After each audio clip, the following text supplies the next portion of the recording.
there being blood, somebody getting shot in front of my house, and there being blood while I was on the ground while I was walking to my car to go drive to work. But that during that time, I was forced to lean on God, and I was forced to move out of my parents' house and get my own apartment. And God, nobody but God did that, y'all. Nobody but God had me to get my own apartment. Like, it was no way. I literally didn't have enough money to eat when I came home for college. Like, I did not have money at all.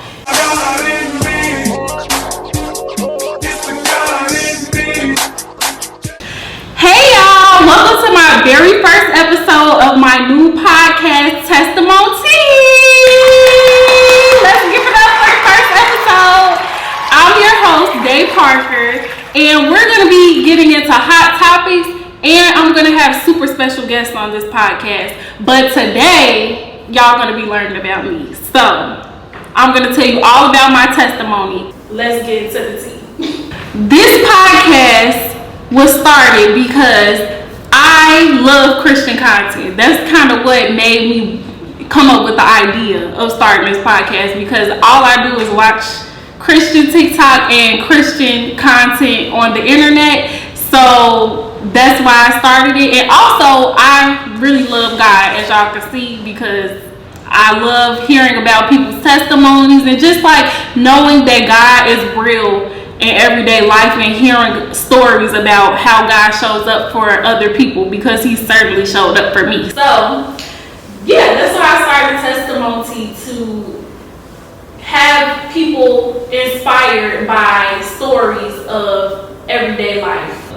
This podcast will be about believing in God, building up a community of believers, and inspiring others by hearing the testimonies of people. And in hopes of that, I want to build a community of believers that will support, and we can all support each other as a community.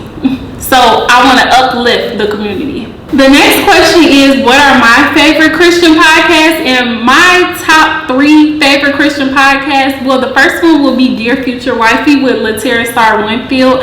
I love his podcast because he talks about finding love, and that's something that I desire for myself. So within his story, I've just been inspired within my own life.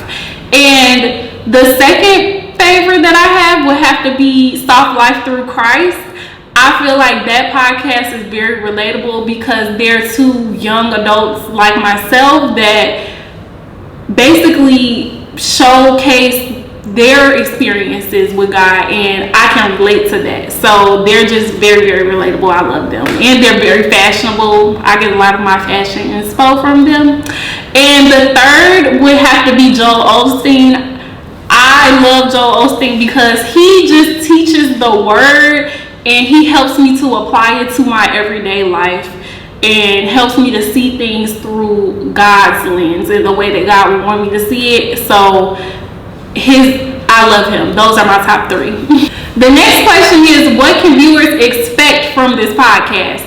Viewers can expect to be, number 1, inspired. I want people to take the stories of my guests and be able to relate to someone, even if it's just one person, in some type of way, and grow closer with God through their story. The last thing y'all can expect from me is to be entertained. I want to have fun on this podcast. I consider myself pretty funny, so I want to inspire you through the stories, but I also want you to have fun watching me and get a little bit of entertainment and laugh out.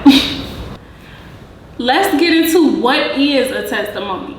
A testimony is first-hand evidence, or it can also be a public profession of a religion. So essentially a story. So since I told y'all what a testimony is, and you know what it is now, let's get into what my testimony is. My testimony starts with my childhood. I grew up in church. I used to be everything in church. I used to do the playwriting for the Christmas plays, the actor. I used to be in the choir. I used to be the praise dance director and a part of the praise dance. So everything that was involving being in front of a group of people and entertaining, I used to do it in church in the name of Jesus. So with that being said, I love God from a very young age, and I feel like that seed that I had in church, where I was there every single Sunday with my family and all of my cousins, definitely stuck with me now as an adult. I always went to private schools, and the schools that I went to put in my head to go to college and make sure you love God. We always was taught that since kindergarten. So I loved God from a very young age, and I feel like that was just a thing that everyone around me knew to do as well. My community also loved God. We would go to chapel every single Wednesday. Shout out to my Holy Family team. My friends at Holy Family with my 8th grade 87. No, but yeah, I love chapel. I used to love chapel. We literally used to play chapel after school. That's how much we loved it. And people would share testimonies in chapel about how their week went every single week, the students. So I love testimonies, and those stories used to touch me from a very young age. I then went on to college and high school, and I kind of slowed down on going to church and being involved with church because I got a job, and I also cared more about hanging out with my friends. And that's when I would say that my life started to shift, and I started to be more influenced by my friends. I feel like, especially in college, I know y'all gonna think this is funny, but I literally never drank or anything in high school. I was a goody two shoes. I didn't do anything but go to work and go to school and be on the cheerleading team or the dance team and go home. In college is when I noticed a huge shift. I started to go outside, y'all. I wanted to party. I wanted to drink. I wanted to smoke. I had a boyfriend. I just was doing all the things that I did not do in high school. And in that time, I found myself to be a little bit lost. In my senior year of college is when I had to lean on the Lord the most, because I did not know what my next step was in life. I literally was starting over from scratch, moving on from school life to adulthood, getting a job, moving back to Chicago, and all of the things that involve adulthood, because we all know adulthood is ghetto.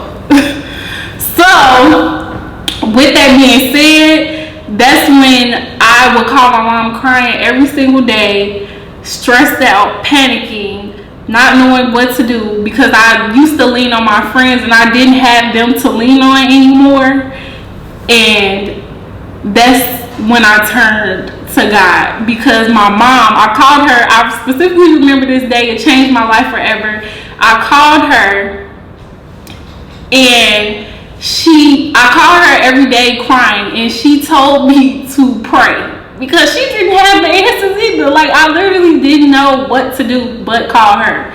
And she told me to pray, and that planted a seed. I started listening to Kirk Franklin, y'all, in the shower. I started listening to Mary Mary, like all the songs that I grew up praise dancing to helped me through those times. And I did graduate, and I did move back to Chicago. But I had no other choice but to lean on God during that time.